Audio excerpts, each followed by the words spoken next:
All right.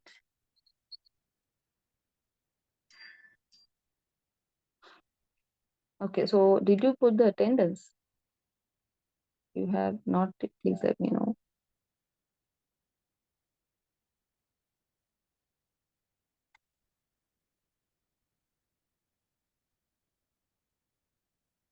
Yeah, 2 students are there. Only 2 students have marked the attendance.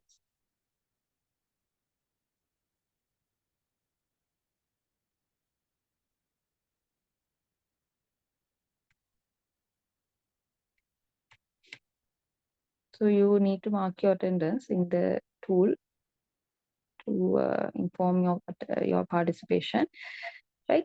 So I will talk a little bit about network slicing again. So if you want to go back to this video again, you might just want to look at the first beginning of the presentation. So network slicing means creating virtual slices in the network infrastructure um, to address different applications required by different uh, um, to give different services required by different applications. So in network slicing, we are basically using the same physical infrastructure to create these virtual slices. So virtual slices will be created inside the same physical infrastructure. There's no need for us to create different physical infrastructure for different slices or separate infrastructure for separate slices. We can use the same infrastructure, but we can give much better performance by creating slices in the physical infrastructure. So once we have a slice called enhanced mobile broadband communication, right, a slice for enhanced mobile broadband communication, then we can provide high data rates for the customers using this slice. So enhanced mobile broadband communication is designed to give high data rates. So data rates uh, which are about 20 gigabytes of upload speed and some other metrics for the download. Sorry, for the download 20 gigabytes and above, and upload also there's a very good limit.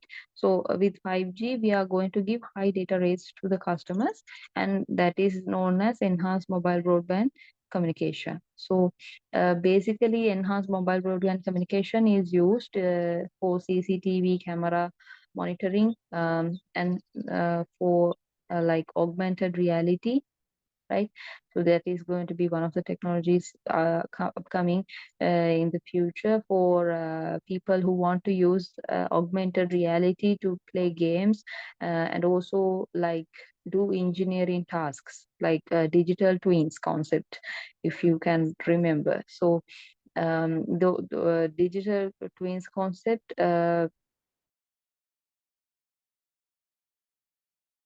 in the surrounding and understand what could happen in a situation by simulating it without actually going to that area and checking. They're doing simulations and trying to understand what kind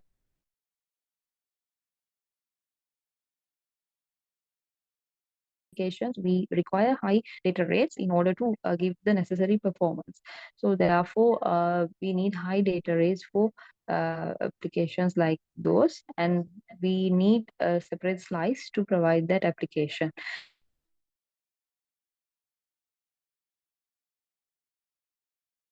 To access the network very quickly, and for that the software defined networking and network function virtualization techniques are combined and used to find the optimal route that can send the data from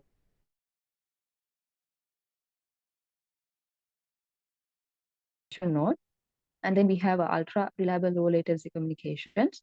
So ultra reliable low latency communications means like very fast communications. So we need we need the optimal route that can send our data very quickly to the cloud storage. So in the enhanced mobile broadband communication slice, I said that we need high data rates. So that means we need to send more data to the network and from the network to our device. So in that case, we are talking about big data communications, for example. So we have high amounts of data to send, and we require an optimal route to do that. And therefore, a slice will be allocated for that application, which allow them to have a separate route for uploading their data. Then we have massive machine type communications. And massive machine type communications means like massive amounts of devices are communicating at the same time in a certain local area, for example. So in massive machine type communication, we are defining massive, the word massive, by the metric uh, that it is 1 million devices per square kilometers. 1 million devices per square kilometers. So massive word cannot be used just generally for any scenario. Massive means that the number of devices per square kilometer must be above 1 million. If it is the case, then it is a massive machine type communication scenario. So for such scenarios, we also require high connectivity and high amount of resources. So therefore, network slicing can allow a certain slice for that application, massive machine type communications. So as you think, IoT belongs to what application most? It can belong to any slice, but as you think, just give me your idea. What is your idea about IoT, and to what is the performance expected from IoT?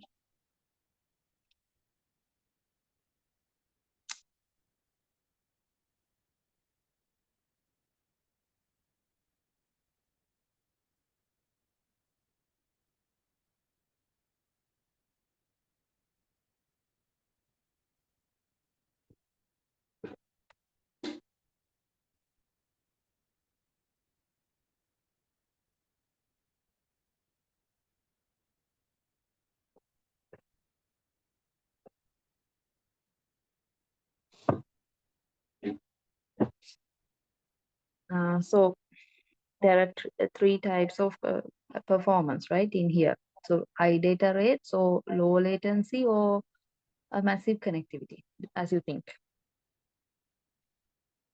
In IoT, we actually need all these three types of performance, but specifically, I think we need, yeah, one, we need massive machine type communications. So IoT is like Internet of Things. So connection of things. So things means some devices.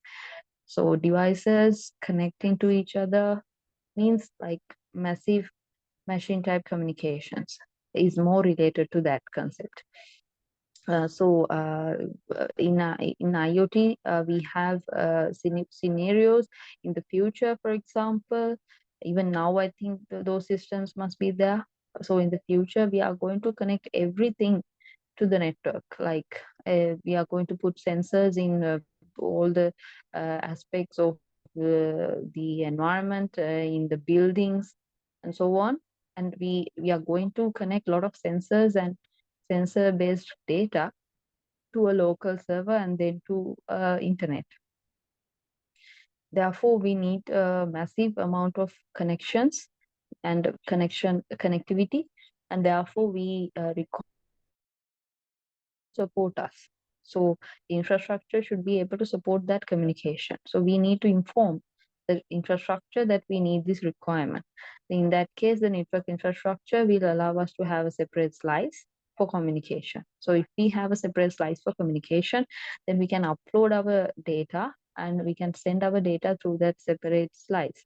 And then that slice will be able to upload our data to the cloud server, and the cloud server will be accessed by customers. So in that case, actually our efficiency will increase. Otherwise, if our data is sent through the public internet to the destination node without a organization, it will take more time for the data to be sent to the destination. So therefore, massive machine type communications is more related to Internet of Things applications. So network slicing, as I said before, was actually uh, introduced with the 5G networks as well. So with the emerging of 5G networks, the network slicing concept also emerged. There are standards defined for network slicing in 3GPP standards. So 3GPP is an organization which defines the standards, especially for telecommunication processors. So they have defined standards for network slicing. So far, multiple research works are already going on regarding network slicing, and people are trying to optimize the current networks using many technologies. So, as I said before, 5G networks introduces three main performances: enhanced mobile broadband communication, and then we have ultra reliable low latency communications, massive machine type communications. So, if you are going to consider the properties of each of these performances, ultra reliable low latency communication means ultra reliability and low latency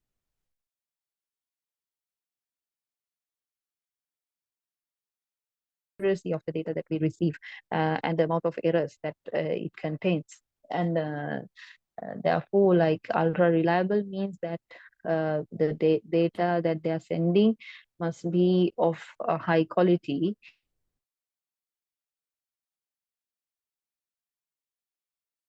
For in order for the decoding to happen reliably, we need to receive the signals with a high enough power, high enough SINR, and then with if we have is enough SINR, we can reliably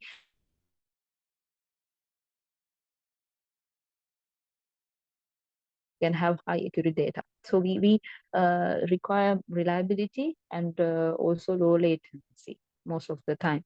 We need very quick data, and also we need the data to be correct, and we need low latency. We need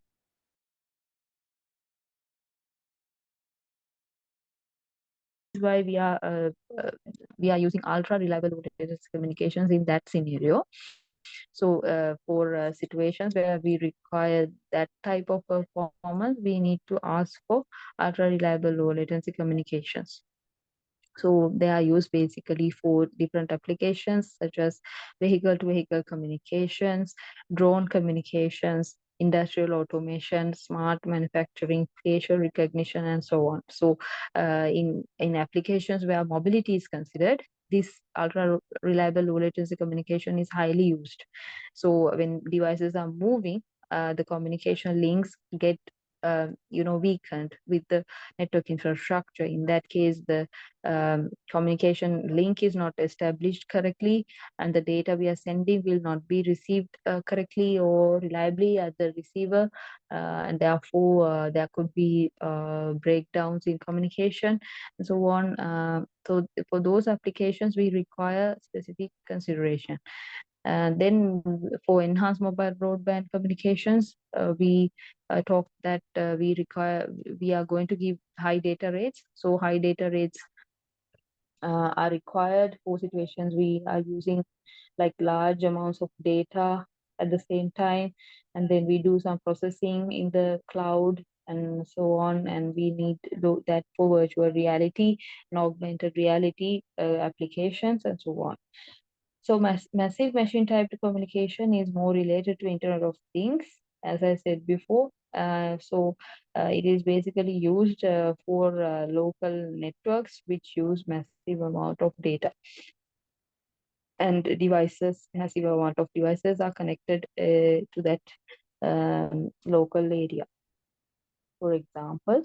And we have different examples that we are using massive machine type communications given in this slide. So we can use massive machine type communications for public safety and security applications, transport applications, and environmental monitoring, smart energy network uh, applications, and agriculture applications, and so on. So basically, we have discussed the basic concept about network slicing so far. So now we are just discussing about the key technologies but that are required for a network slicing technology to be implemented. So in order to implement a network slicing technology, we require software-defined networking concepts and that technology. Software-defined networking technology, as I said before, it is a technology which is used to control the network traffic by considering the total topology of the network. So there is a separate controller defined, which which uses uh, which has the total knowledge about the network topology and which has connection with each of the routers or switches in the network that it considers. So the software-defined network controller is given a set of devices to have a control over, and uh, all the devices in the network which are connected, which are under the control of this SDN controller will get the commands from the SDN controller to and to get the command of data transmission and decide and send the data from their router or switch to another router or switch. So the nodes which are connected to the controller do not have to do anything. Commands will be given by the controller on how to transfer the data. So the switches will transfer the data accordingly. So that is the SDN controller technique. So in network slicing, SDN technology is used to find the optimal route in the physical infrastructure to forward the data in a separate slice. So SDN controller will define based on the different slices that are uh, defined for the communication. SDN controller will define how the data should be transported. And then the network function virtualization is also required for network slicing. So the network functions which are defined using software programs will be used for the different applications, and those network functions uh, will be available in software programs, and uh, the uh, the network infrastructure will use network functions optimally and get the necessary communication done across in network slicing across the slices. So uh, after that, we also require technologies of edge computing. So edge computing, edge computing is the term used to define the computing that is done uh, near to the consuming device.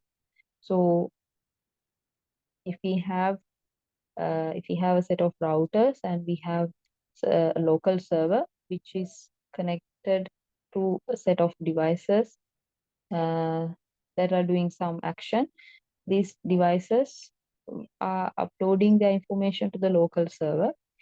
The local server is doing some processing near the near the devices. So this local server could be placed inside a building, inside a room. So the local server is able to do the processing of the information it has received from its neighborhood devices. So once it receives the data from the neighborhood device,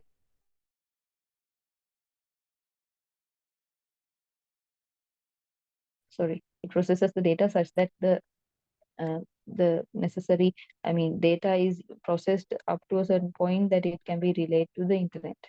So the processing is done at the local server,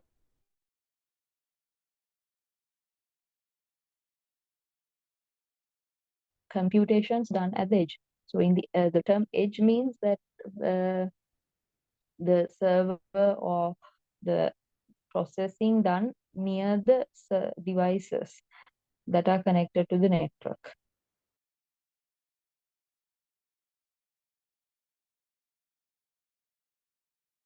So in cloud computing, we upload the data to the local server. The local server sends all the data to the cloud. The computations are done in the cloud. So cloud computing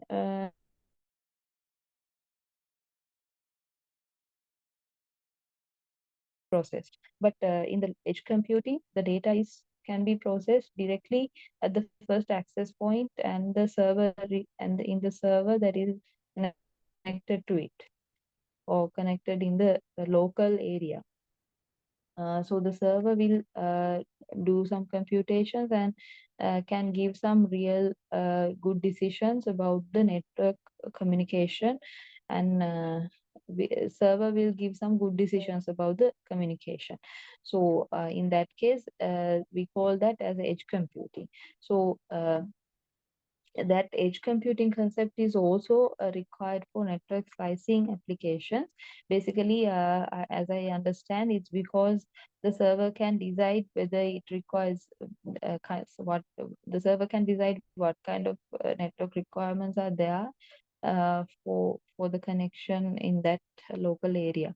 So based on the requirements, the network slices can be formed to serve the customers in the way they require.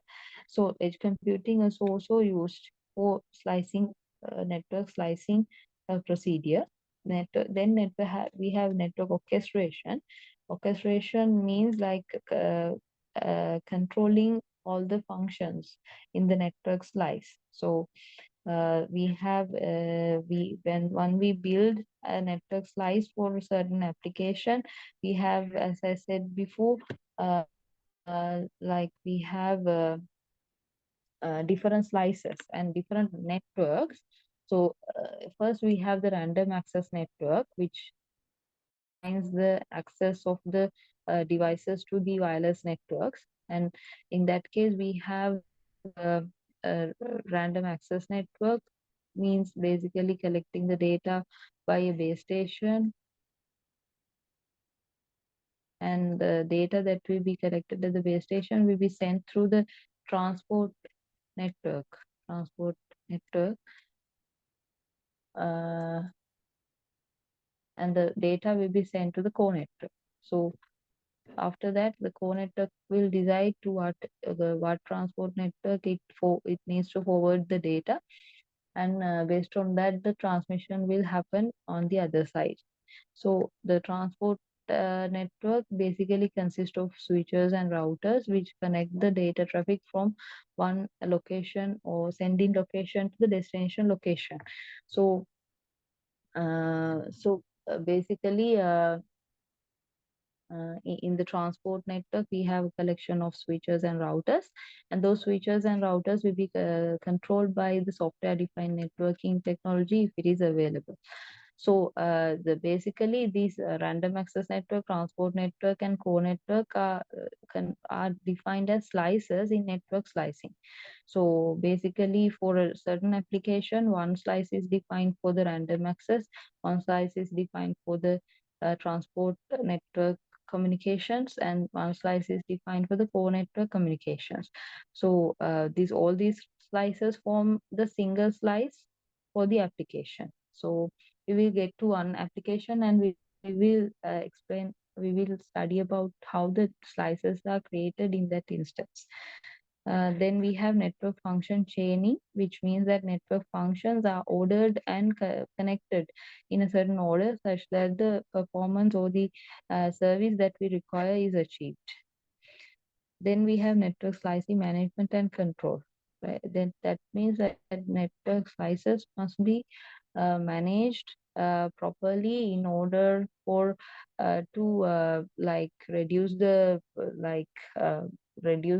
confusion or errors that could happen when two slices are working in the same, same using the same communication resource or some other resources. So rather than going to that incidence, if we can actually manage the slices such that the slices do not overlap with other services. Also, network security and privacy is super important in network slicing. So, securing the data communication is very important, and therefore we need to make the slices such that the one slice is very secure and covered than the other slice. So, those are the key technologies that will enable this network function virtualization. Next, we will talk about how the network slicing concept will help the communication. So, network slicing can provide customized services. So, based on the customer's requirement, the slices can be designed separately for different applications. So, we have a customized service. Then we will have optimized resource allocation. So that means that optimal resources will be allocated for certain application. So that means that a lot of resources are not applicable for for everyday activities, but a set of resources are allocated for a certain application. So therefore, um, the ability to do the communication reliably is high, and we can efficiently send the data. Next, isolation and security. That means that once we have, for example, communication that requires isolation and security, we can use network slicing. That means that the communication must happen separately and in secure manner such that the data can be retrieved very fast and also with secure measures. And quality of service guarantees. So once we have a different quality of service metrics that we are looking for, very high data rates, then we can actually use network slicing concepts to allow a high data rate communication to happen. Next, we have the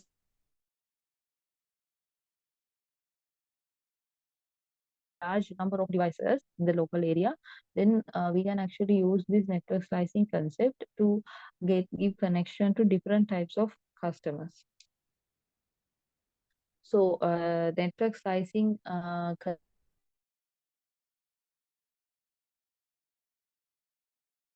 showing how the architecture of the network slicing works. So as I said before, if we have, for example, a scenario where there's a lorry or some kind of rescuing team which require emergency service. So in that case, like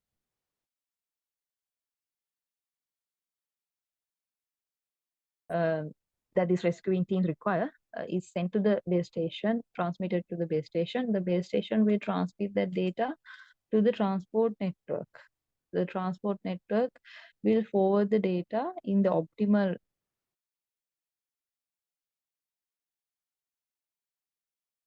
The SDN controller defines the path that the data traffic must flow. So based on the application and the uh, based on the request by the customer, the net transport controller, SDN controller, will decide the optimal path for the data to be transported. So in this figure, the data is transmitted or uploaded to the base station by the lorry, and then that mark, that communication request will be uh, that data will be sent along the path defined by the controller in the transport network. So there are multiple paths. Out of that, the best path will be selected by the controller. So we are considering public safety communication. So based on that requirement, the route will be decided. And next, that data transmission will happen through the optimal route, and that communication will reach the core network, and the core network will decide the best route to send the data back towards the destination node. That will be decided by the core, and the core will decide the destination, and the destination uh, like communication centers.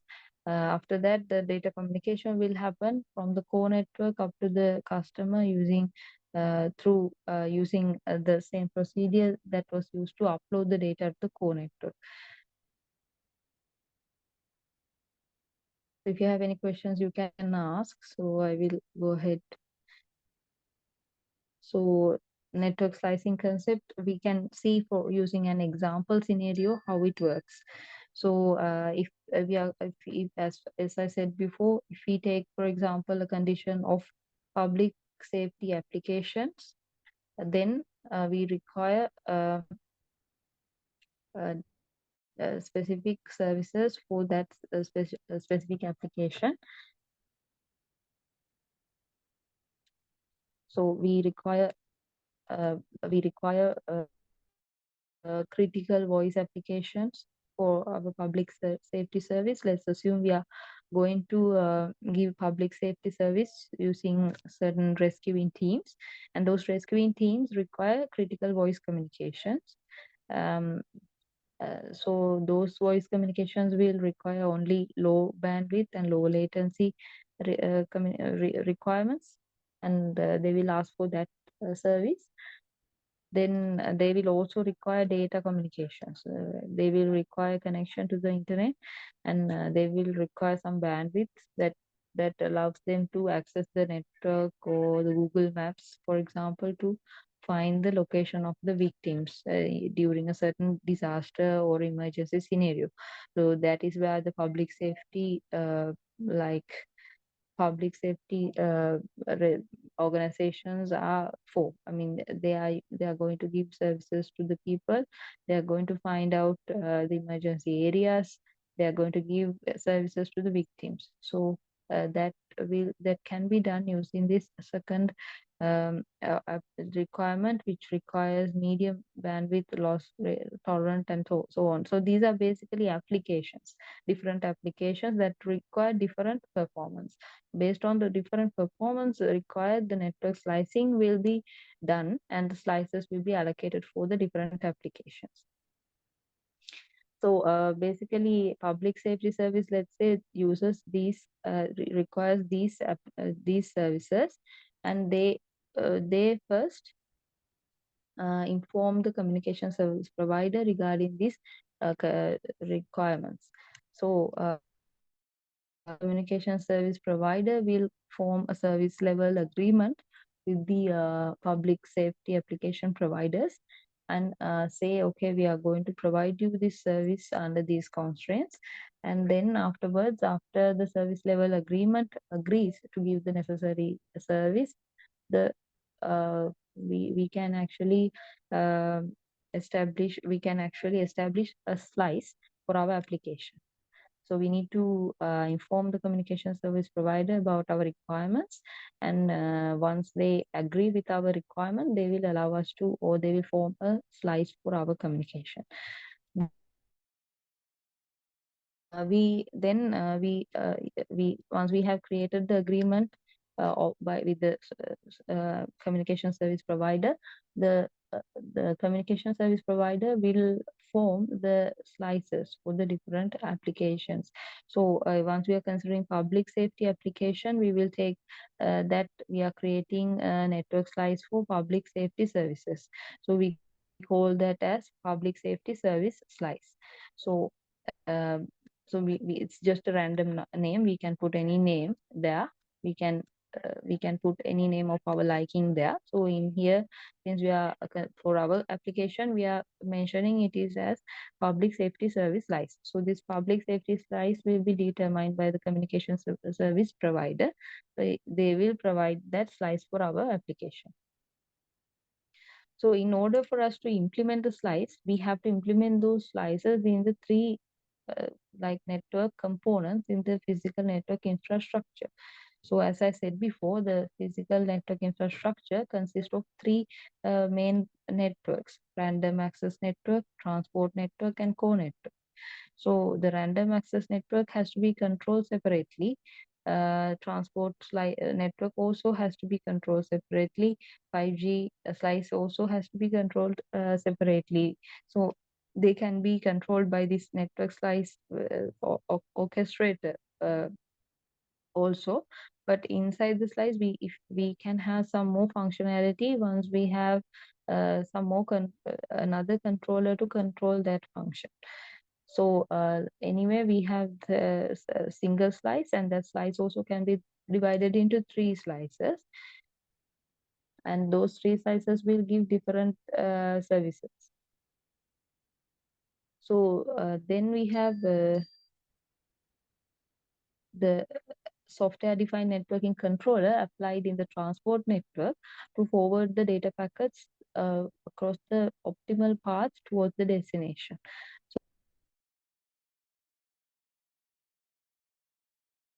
So traffic, it will be controlled in an optimal manner based on the application. So the SDN controller will allocate the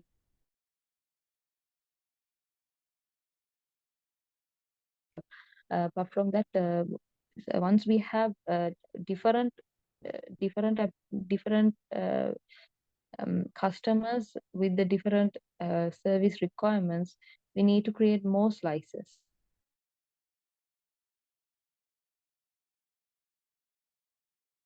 just for the service providers. Apart from that, now we can have a situation where we have to address another type of application. So gaming slice. Gaming means computer games and augment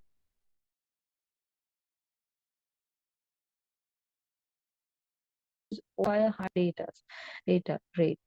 Therefore, we need to give a separate slice for the gaming and related applications. For public safety, we also need some space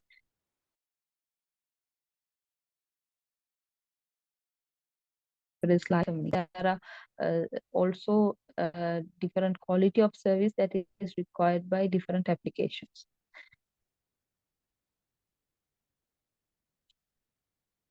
So now uh, we also have situation where once we try to connect to the end destination, the one of the links to connect to the end destination might fail, and the communication might not happen in that optimal route.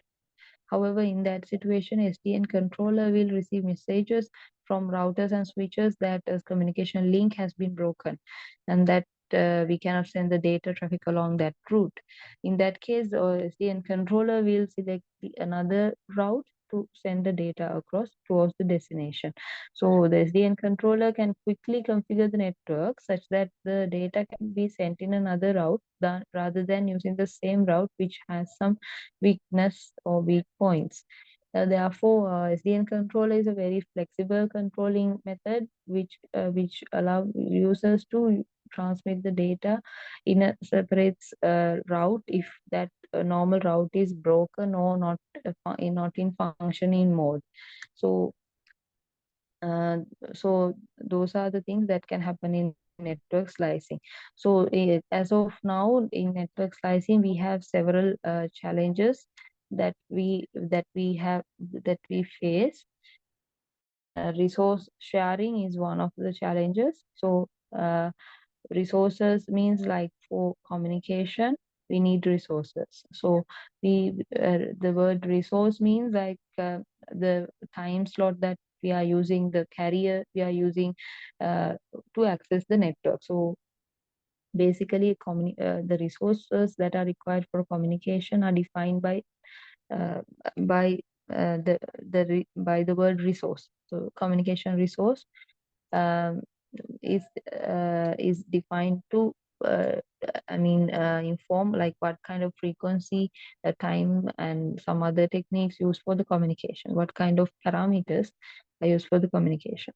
Then once we are using network slicing, some of the users might feel that they are allocated lesser amount of resources than another type of customers. So therefore there could be some conflict between resources allocated for different applications. So that is one challenge that can happen. Apart from that, another challenge is dynamic slice creation and management. So this challenge means that once we are doing slices, once we are creating slices, uh, it is actually difficult to change the slices dynamically.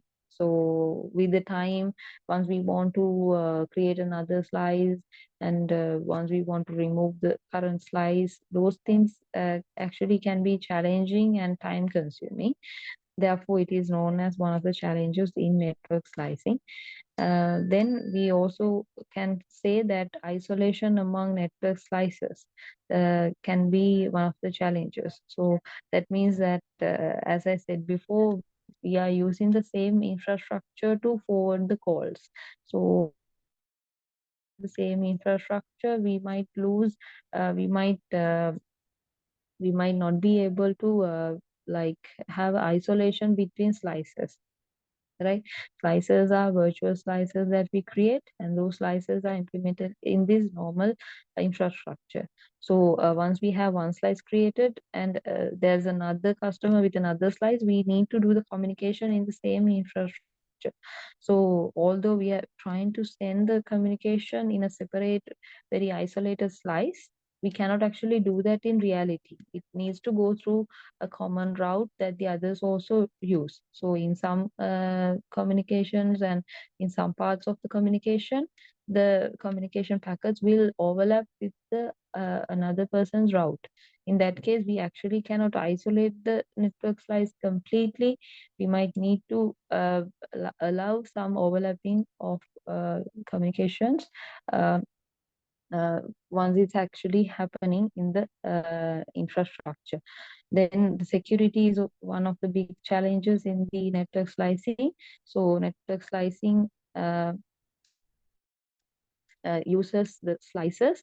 Those slices must be secured as to allow only specific users to use that service. Otherwise, there's no security between the slices, and therefore people can like use a slice which is not which they have not previously booked for their application, but they're just using another person's slice for their requirements. So that kind of things can happen once the slices are open for anybody to use. If without doing that, if we can add security features to that slice, then we can prevent a strange or unauthorized people to enter the slice. Then we have applications where network slicing has been proposed for real applications, real world applications. So Ericsson in China, Ericsson and China Mobile, there are two companies are have proposed to use this 5G network slicing for natural disaster management. In China, they have multiple disasters occurring all the time. So therefore, in order to quickly give response to such emergencies, we can use network slicing concept. In network slicing, we can, as we discussed before, we can use a separate slice for public safety applications. Another application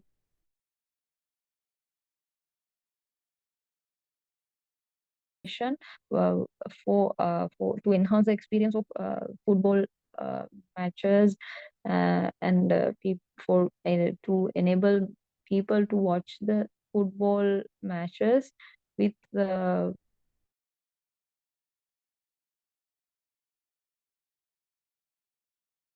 so enable the service providers to give good quality of service to the customers. Next, we have research level work also done for network slicing. So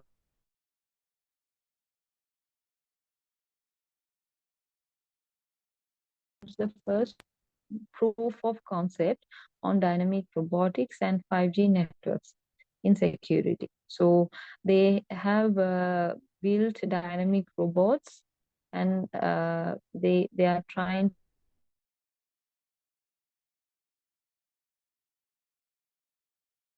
robots, and they are using 5G network communication, and they are also using security concepts. So in that case, based on the application, the network slice can be allocated to that those applications. So those are the basic things that I wanted to discuss about network slicing. So in this class, because in the regular students I have done only up to that point.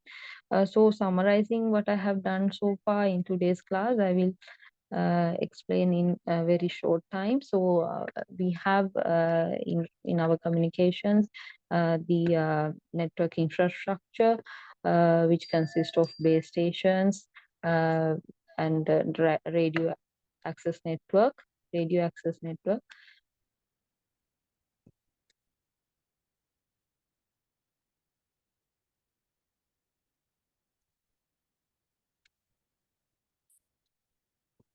So radio access network uh, and transport network and the core network.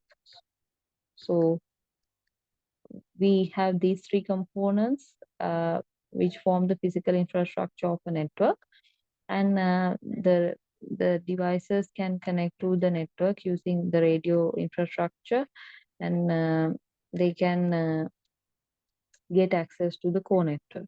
So rather than using the usual communication method, if we can form different slices for different applications inside the same physical infrastructure in a virtual manner, then uh, we can provide services for different applications in a more efficient manner. So this process is known as network slicing. So for different customer requirements, we are giving different slices. So if a customer or the device relate near A requires very fast communications, then this communication infrastructure will separate out a slice for ultra reliable low latency communications. If the customer wants massive machine type communications, a massive machine type communication enabled slice will be defined for that communication. So likewise, we define slices for different applications, and based on that, we are trying to improve the communication efficiency and the quality. So we have talked about a scenario which uses uh, public safety services, and that service will enable will can use network slicing concept, and using that it can access the network very quickly, and based on that it can we can provide services to the victim devices very quickly. So network slicing therefore is based on mainly based on creating virtual networks that can support uh, different customer requirements. So that is the basic concept of network slicing. So if you have any questions, you can ask. Apart from that, if you want, we can discuss something, some tutorial that I have given in past weeks.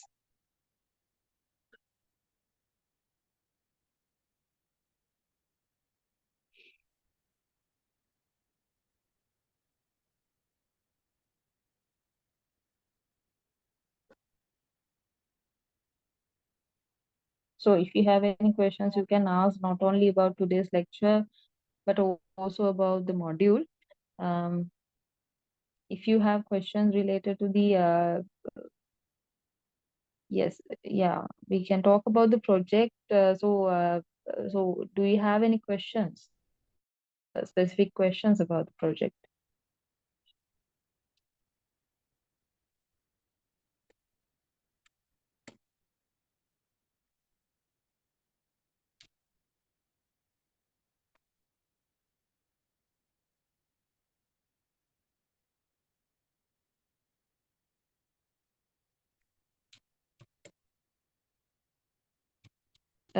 Are you planning to do the communication in that project after the exam? I think most of you told me that you're going to do after the end exam.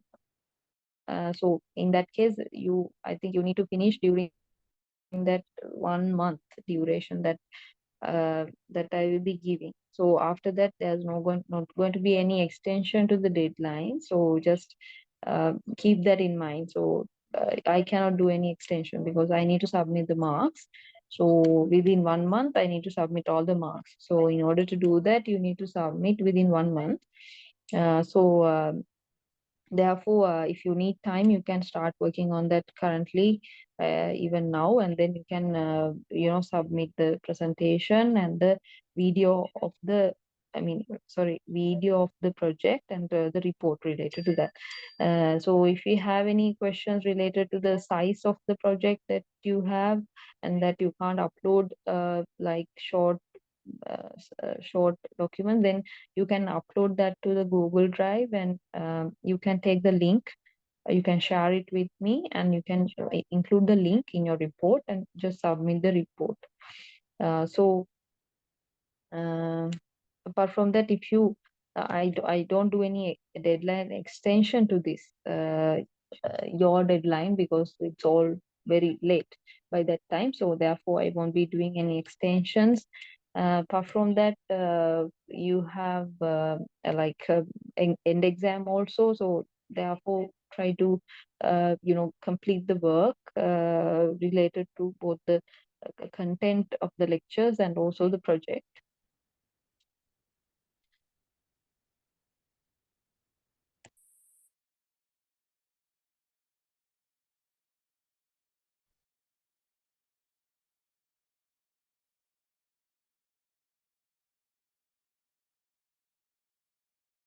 Yeah, the IoT project is a group project. If you like, if you want,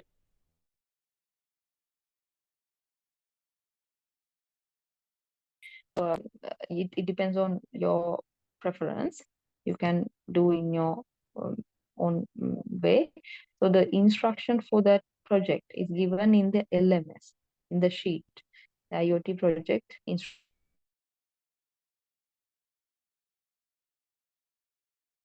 And the registration, so for you it's 1 month after the end exam, right? So end exam is still not defined, whatever the date. So after that, you can count 30 days, and after 30 days,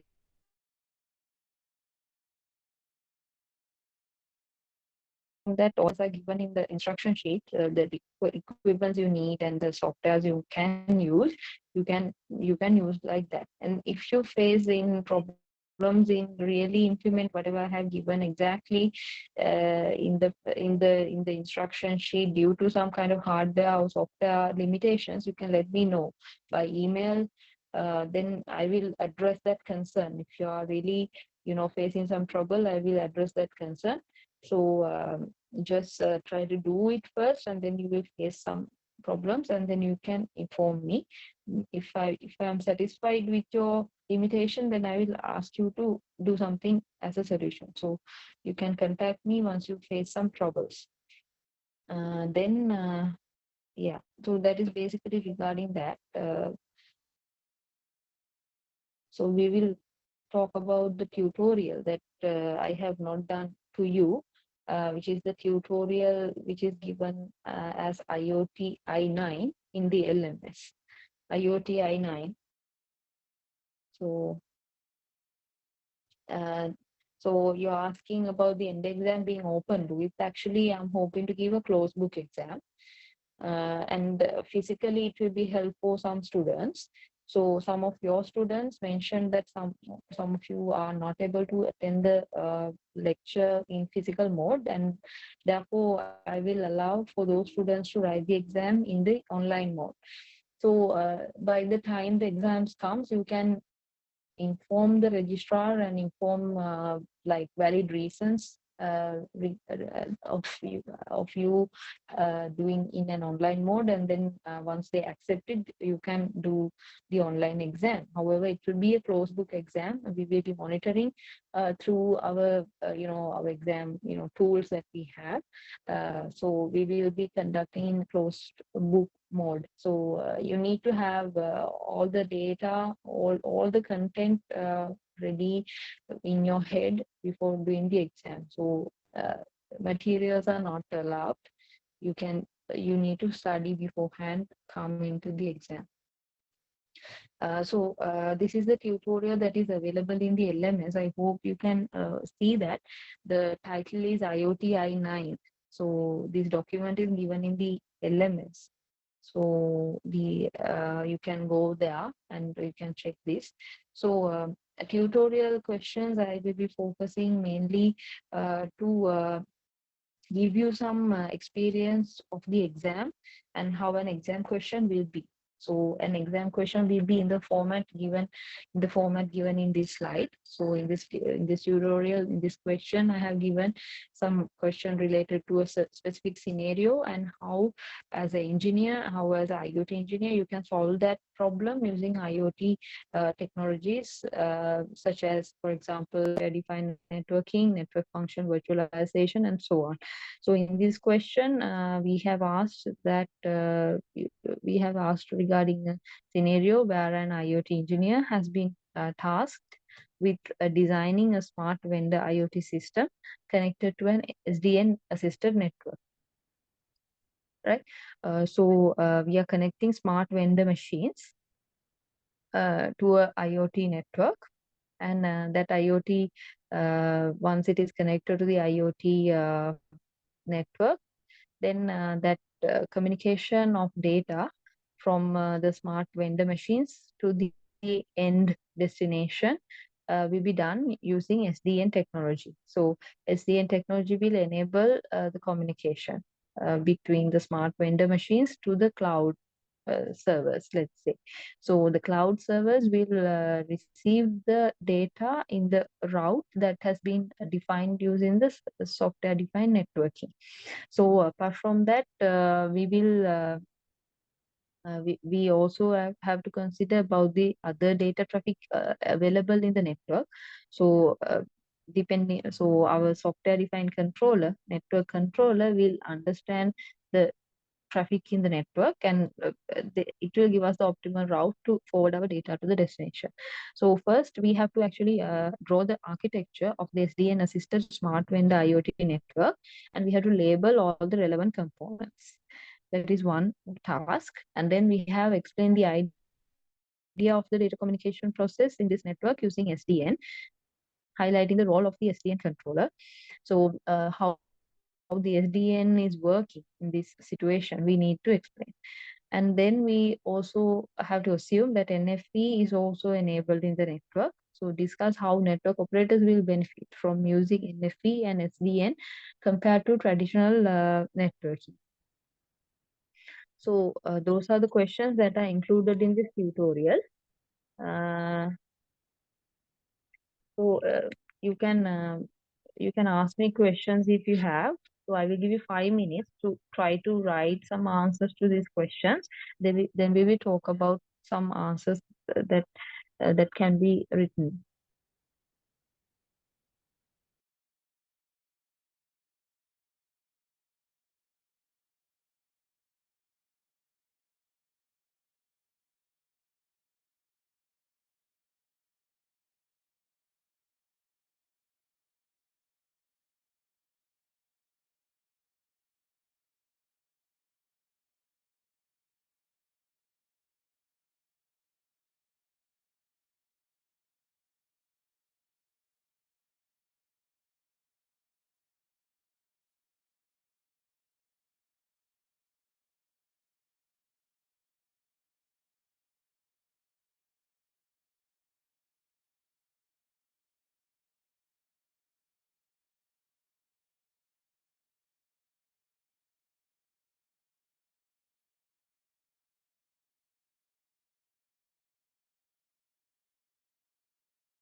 So let's assume vendor machines in a local area like this.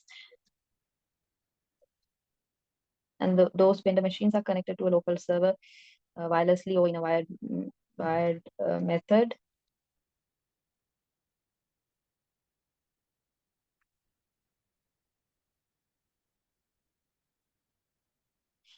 And then the local server will forward the data that it collects to a certain router and set of routers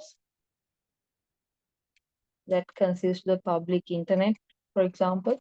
So the routers are included in the public internet, and one of the routers connect to the destination cloud server, which will store the data of the smart vendor machines. So data will be stored in these cloud servers. So in order for us to actually choose the best path to send the data forward, after we send the data to the nearest router or switch, the optimal path to send the data must be selected. So in the communication, the current communication networks, each of the routers have to decide the best path to forward the data forward.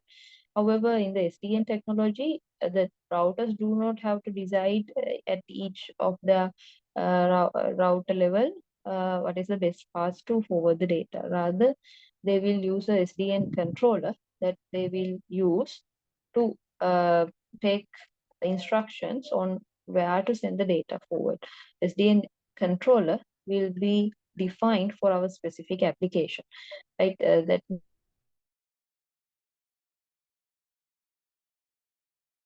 SDN controller. So the SDN controller will be focused on sending our smart vendor data traffic to the destination.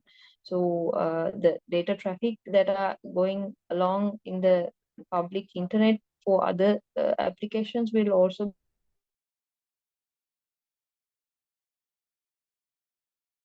However, the SDN controller will have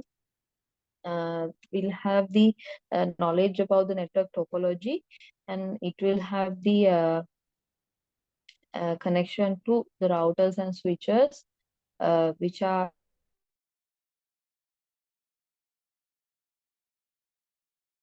So based on that knowledge of the network topology, the SDN controller will decide the optimal path to forward the data.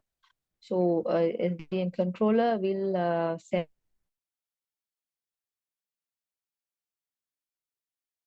failures in the links and the data traffic in the links. So if there's high data traffic in one path, it will not send that data in that path. So let's say in here there's a lot of data traffic, then it will not send the data from through that link. Rather, it will send in another path.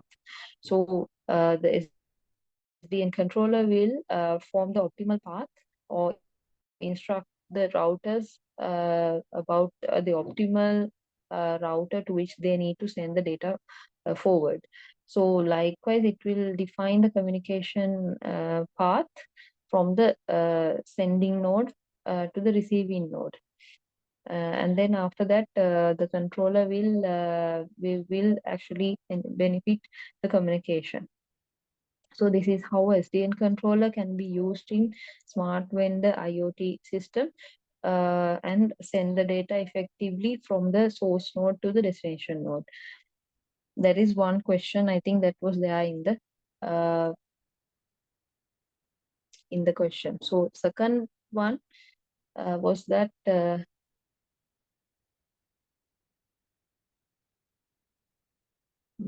communication has to be explained using the how the communication happens in the network has to be explained. Also, we need to specifically mention how software-defined networking principles are used. So that was the second question in that question series. So I think you can view it from your own end. So third question basically talked about how we can use both NFV and SDN to improve the communication in the network. and how we can compare the performance in terms of the traditional networking. So SDN controller uses the SDN technology, and network function virtualization uses the concept of uh, virtualizing the network functions. So network functions can be of different types. So we can define the routing, uh, load management, firewalling functions in the network as software programs. So these routing functions, load management functions, firewalling functions can be defined using software programs. So those software programs can be installed in the servers that are available in the network, and we can use a certain server to store multiple network functions in that server. So um, uh, in the in the router level, we can define uh, some network functions in software mode, and we can use that function uh, to forward our data forward. I mean, to forward the data. So routing function can be uh, installed in the computer that is connected to the router, and we can use the routing function available there. So in that manner, we can actually implement all the network functions in the routers and switches and forward the data. Apart from that, we can do this in a cloud network as well. So in the cloud, if we can have the if we can implement this same scenario, then we what we do is we upload the data to the cloud. In the cloud, we have virtual machines. So the virtual machines have these routing functions, all these load management, firewall functions installed in them. So virtual machines will collect or connect with the other virtual machines and do the task required to send the data quickly to the end destination. So in that situation, basically the cloud we have virtual machines which can do the same tasks as the routers are doing. So we don't need routers. Instead of routers, we can use virtual machines. Virtual machines are stored in servers, which uh, which are actually hardware. So servers are hardware, but inside the hardware, we can install the virtual machine. Inside the virtual machines, we can install the functions. So softwares related to routing, firewalling, load management, as I said, and other kind of network functions we can define using software programs. We can install them in the virtual machines, and virtual machines can be held in a server.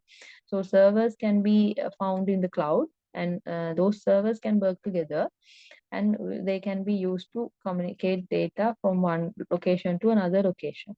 So these servers can be also, I mean, controlled correctly, such that the data is forwarded to the end destination uh, that we require. So the cloud server is the end destination that we require, and that cloud destination will receive the data across these virtual machines, uh, across these servers that hold the virtual machines.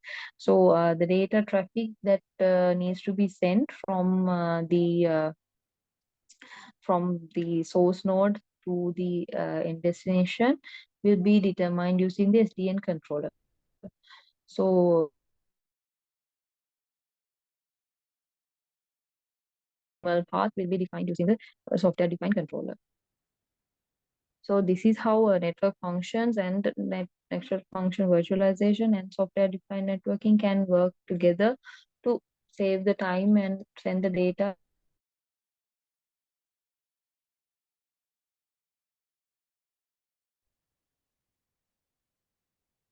So although I'm actually drawing the SDN controller here, we can use the same SDN controller that I have mentioned here as well for these application. The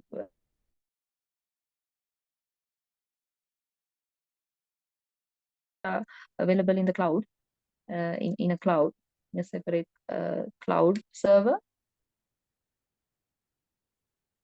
and the virtual machines can uh, talk to each other.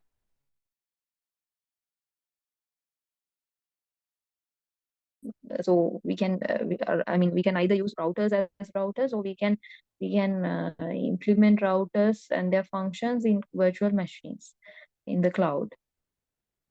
So virtual machines can be installed in the cloud servers. So I hope you got some idea. So you just try to work it out on your own as well. And then you also need to compare this performance with the traditional networking. So the traditional networking, as I said before, is about using routers and switches and sending data from one location to the destination. So one of the drawbacks we have in traditional networking is that at each router, the router has to make decisions about the best path to send has to make decisions about the best path to send the data.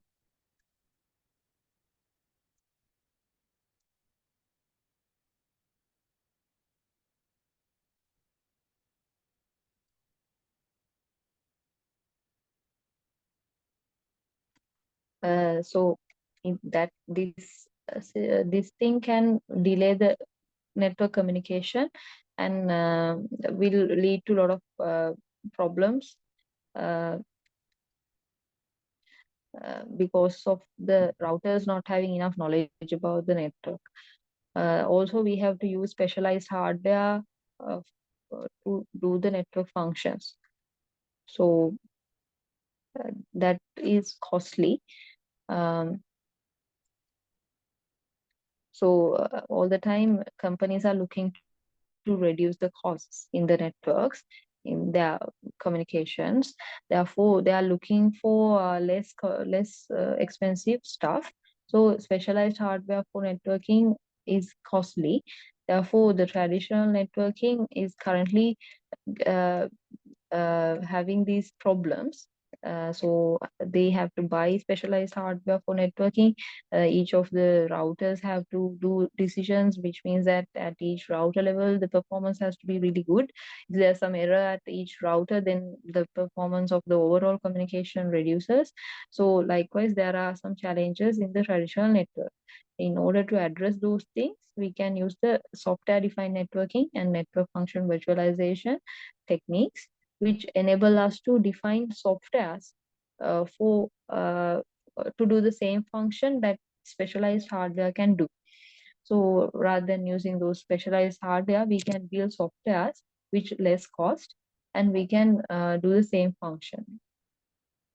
So that is what I wanted to discuss basically in this tutorial. If you have any questions, you can let me know. I will give you 3 minutes. So if you can ask questions, I will answer them. If not, we can end the lesson today.